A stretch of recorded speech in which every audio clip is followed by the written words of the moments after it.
L'équipe du service analytique dans lequel vous avez été embauché souhaite créer un nouveau modèle pour aider à prédire quels clients sont les meilleurs prospects pour le remarketing.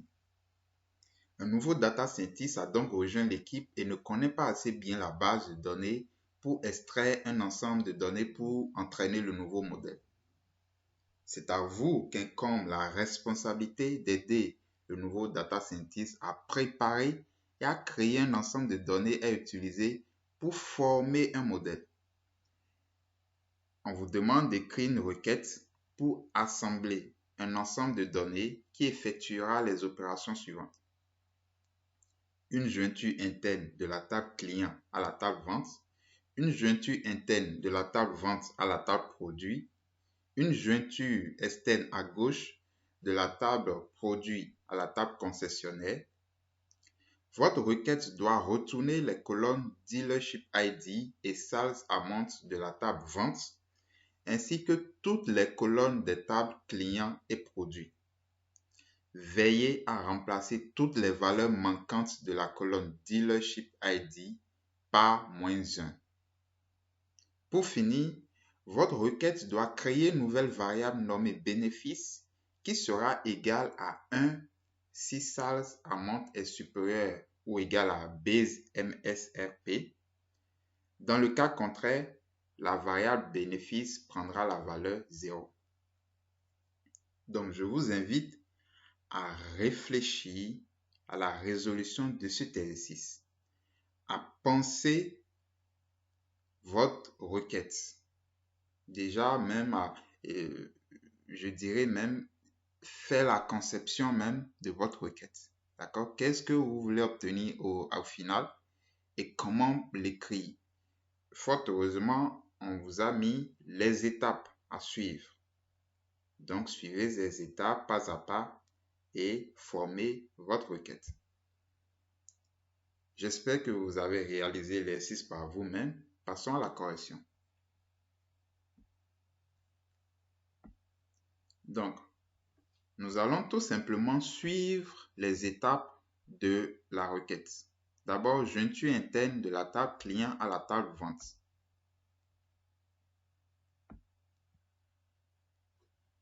Ici, j'ai pris le soin de remettre les tables client, vente et produits qui concernent notre requête. Comme ça, par exemple, la table client, voici la table vente et la table produit. Premièrement, il faut joindre de manière interne, donc une intersection des tables client et vente. Donc, regardons la table client et la table vente. La colonne commune, c'est Customer ID qui identifie de manière unique chaque ligne. Donc, c'est l'identifiant du client. Donc, je crée select from client inner join à vente, tout simplement. Maintenant, je peux renommer les tables comme ça. Ici C, ici V, d'accord? La jointure se fera sur la colonne Customer ID, C.Customer ID égale V.Customer ID. Et après, on me dit jointure interne de la table vente à la table produit. Donc, inner join produit que je vais nommer P on. Alors, la table produit, c'est celle-ci, produit ID, et la table vente, donc il y a la colonne produit ID que je peux utiliser pour joindre les deux tables. Donc, on P produit ID égale V point produit ID. Voilà. Et maintenant, on me dit une jointure à gauche de la table produit à la table concessionnaire. Donc, left outer join concessionnaire. Donc, je vais tout écrire en ligne après reformater automatiquement. Donc, left outer join concessionnaire que je vais nommer D, par exemple. En D point. La table des concessionnaires, je dois l'afficher. Donc, attendez, je vais l'afficher là. Select from concessionnaire limité à 2. La table concessionnaire dealership, la dealership ID, d'accord? Et la table produit. Donc, on me dit, joins-tu à gauche de la table produit et de la table concessionnaire. Donc, produit. Donc, de toute façon, je vois la table produit n'a pas la colonne dealership ID. Alors, ce que je peux faire,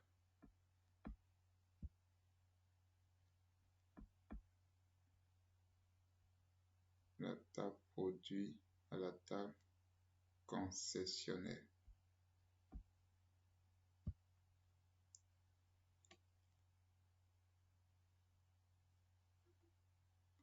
De toute façon, si j'exécute, permettez que j'exécute d'abord. J'exécute d'abord ce code-là. Comme ça, vous verrez que même sans joindre à gauche à la table concessionnaire, j'aurai forcément la colonne Dealership ID car elle se retrouve déjà au niveau de la colonne vente, de la table vente plutôt. Excusez-moi. Donc,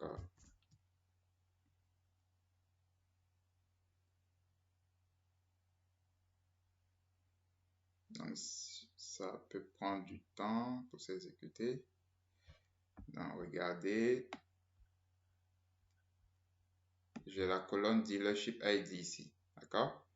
Donc, je peux la prendre ici. Donc, je peux faire left outer join.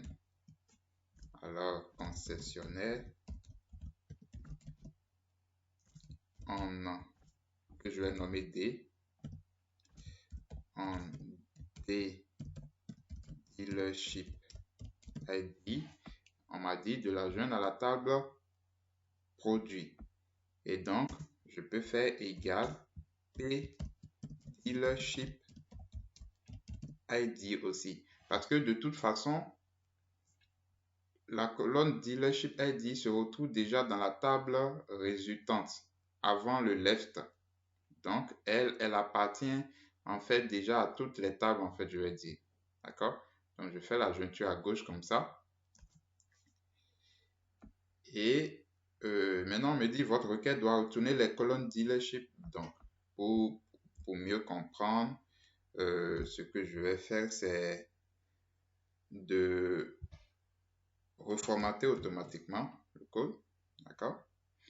Donc, là, on me dit je dois retourner les colonnes, toutes les colonnes, d'accord, de la table client et de la table vente. D'accord? Donc, je fais C point, d'accord, V point. Et on me dit aussi, je dois retourner la colonne Dealership ID, tout en veillant à remplacer les valeurs manquantes par -1. Donc, je dois utiliser alors Qualex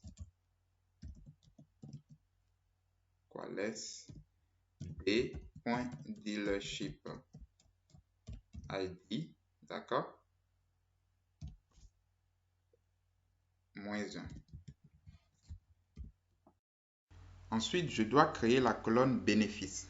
Je vous explique comment créer cette colonne bénéfice. En fait, l'idée, c'est de créer une colonne bénéfice à partir des colonnes base MSEP et de la colonne sales amount.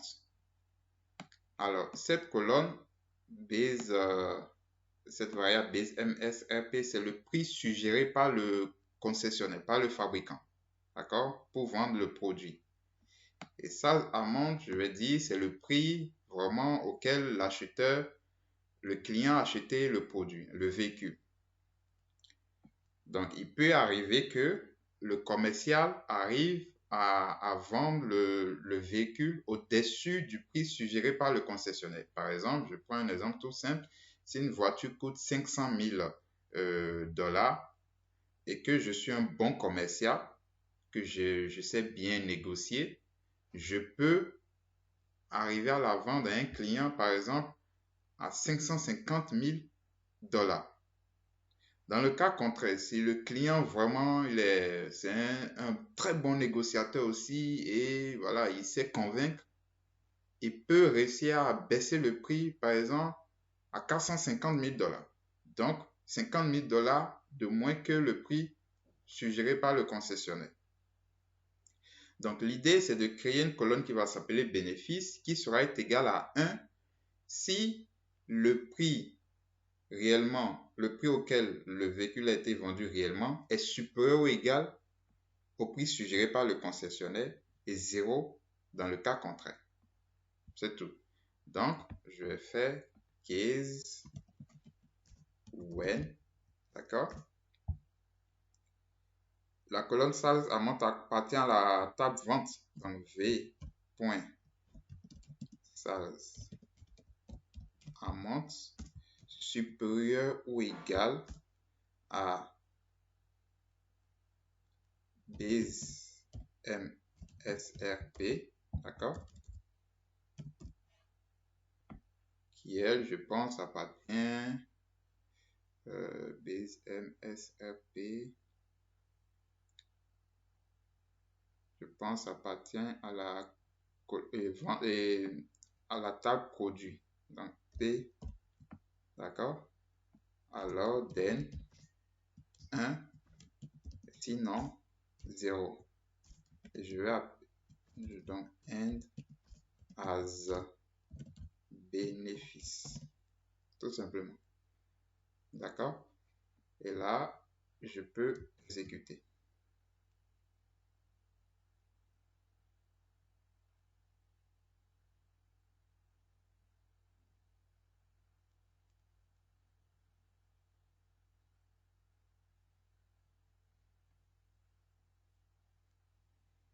Donc, c'est normal que ça prenne du temps parce que c'est une grosse requête.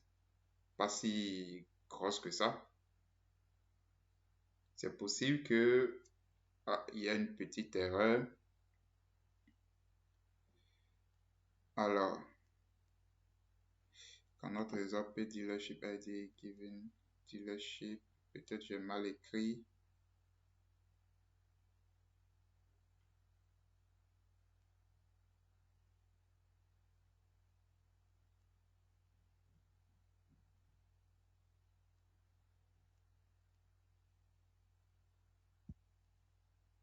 Bon, dealership ID.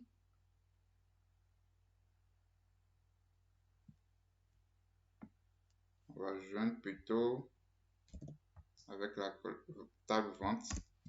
Je vais voir ce que ça donne.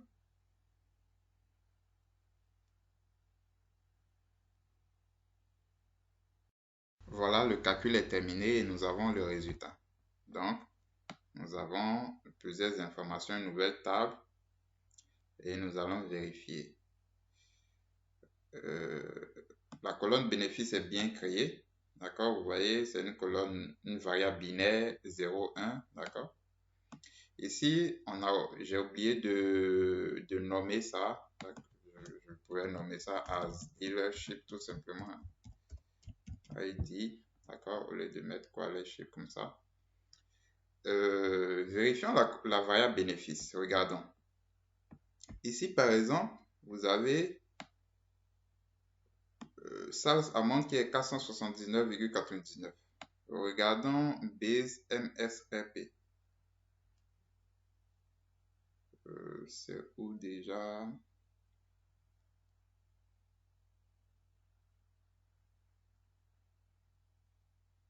Bon, je ne la vois plus.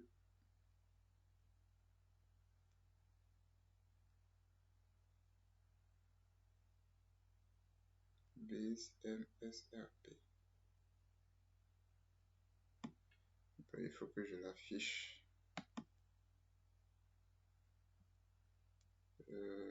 C'est bizarre. Base MSRP appartient à la table produit. Oui, et elle n'est pas là. Donc, il faut que je l'affiche. Je vais mettre par exemple ici V. Attention, P base MSRP. Là, on pourra la visualiser. Mais je ne vais pas exécuter. Ce que je voulais montrer, c'est juste la comparaison, voilà, entre pour voir si notre formule pour créer la colonne bénéfice, elle est juste, quoi, en comparant les deux variables. Voilà. Donc, vous avez votre nouvelle table. Le data scientist, il a une table avec une variable binaire qui peut lui servir de variable cible dans le cadre de la construction d'un modèle de machine learning, par exemple, où on pourra prédire avec ce genre de données, d'accord, on pourra prédire les clients qui sont vraiment les caractéristiques des clients qui sont vraiment de bons prospects, en fait, d'accord. Parce que quand la variable bénéfice est égale à 1, ça veut dire que avec ce genre de client, le commercial est sûr de vendre au-dessus ou bien tout au moins au prix suggéré par le concessionnaire ou bien au-dessus même. D'accord? Donc, c'est là que va se focaliser la prédiction, le modèle que va construire le data scientist.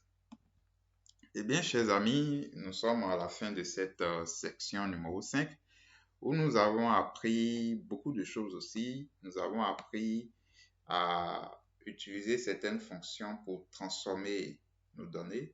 D'accord? Nous avons appris comment créer une nouvelle colonne à partir de colonnes existantes en utilisant la fonction case-when.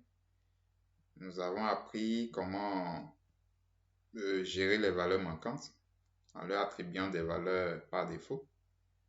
Et nous avons appris aussi comment utiliser les fonctions list et GUI-test. Et nous avons fini par un exercice récapitulatif de tout ça avec les jointures et pratiquement tout ce qu'on a vu jusqu'ici. Donc voici, j'espère que vous avez aimé cette section, d'ailleurs que vous avez aimé depuis tout le début du cours, la progression. Je vous invite à reprendre les exercices, reprendre les exemples qu'on a eu à traiter et cela va vous permettre de consolider vos acquis.